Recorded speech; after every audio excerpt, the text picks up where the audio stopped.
Kalian mau gambar kayak gini, dan begini. Tapi bingung harus mulai dari mana. Teori warna, perspektif, atau belajar background dulu. Nah, daripada bingung, sini deh aku kasih tahu. Ini dia tahap-tahap dalam proses menggambar menurut pengalamanku. Hal pertama yang harus kalian pelajari adalah fundamental dalam menggambar. Biasanya terdiri dari garis, anatomi dan proporsi, gestur tubuh atau pose, wajah dan ekspresi, rambut dan pakaian, warna atau color theory, dan background.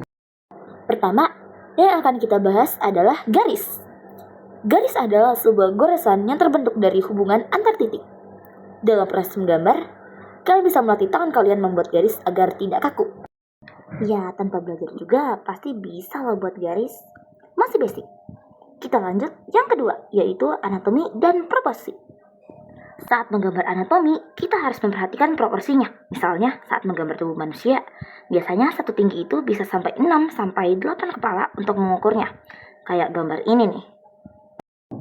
Bagi kalian yang masih belajar, aku sarankan untuk membuat anatomi full body yang simpel-simpel dulu. Jangan baru belajar, tapi langsung nekat buat pose freestyle. Nah, yang ketiga yaitu gestur dan pose. Saat kalian belajar menggambar pose dan gestur, kalian bisa menggunakan teknik tracing atau jiplak. Tujuannya apa? Tujuannya agar tangan kalian bisa terbiasa membuat garis-garisnya. Saat kalian membuat pose, kalian bisa aja menggunakan garis bantu atau line of action kayak gini. Line of action ini bisa membantu kalian untuk membuat pose agar lebih terlihat dinamis dan tidak kaku. Oke, lanjut yang keempat, yaitu wajah dan ekspresi. Saat masuk tahap ini, kalian harus tahu proporsi wajah yang baik tuh kayak gimana. Misalnya, dari jarak mata kiri ke mata kanan, peletakan mulut agar tidak miring, dan lain-lain. Setelah kalian sudah paham, lanjut nih kalian belajar membuat ekspresi, kayak misalnya ekspresi marah, sedih, senang, dan ekspresi lainnya, agar ekspresi karakter yang kalian buat itu tidak monoton. Lanjut yang kelima, yaitu rambut dan pakaian. Misalnya, saat gambar rambut, kalian harus belajar membuat rambut itu memiliki helaian agar terlihat lebih natural.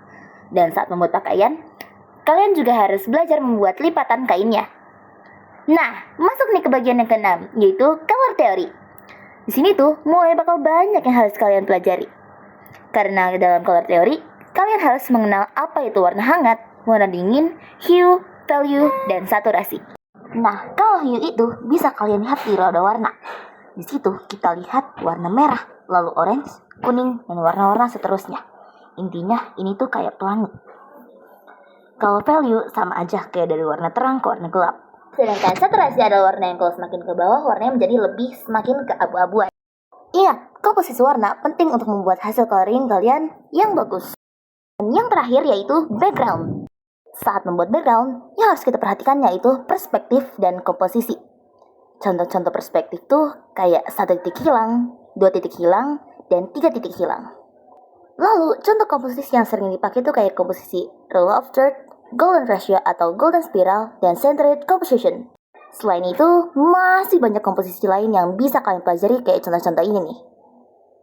Tapi saat kalian menggambar background, kalian juga bisa mencari banyak referensi dari Google, Pinterest, dan aplikasi-aplikasi lain. Kelihatannya yang harus dipelajari banyak ya. Tapi, aku yakin, kalau kalian belajar, kalian pasti bisa membuat suatu karya yang masterpiece. Pengalaman orang dalam belajar gambar memang beda-beda. Dan yang menurut orang lain gampang, belum tentu kita bisa kan? Jadi, kuncinya adalah niat kalian masing-masing dalam belajar gambar. Percaya dan nikmati prosesnya aja ya. Dan terima kasih sudah menonton videonya dari awal sampai akhir. Semangat belajar semuanya!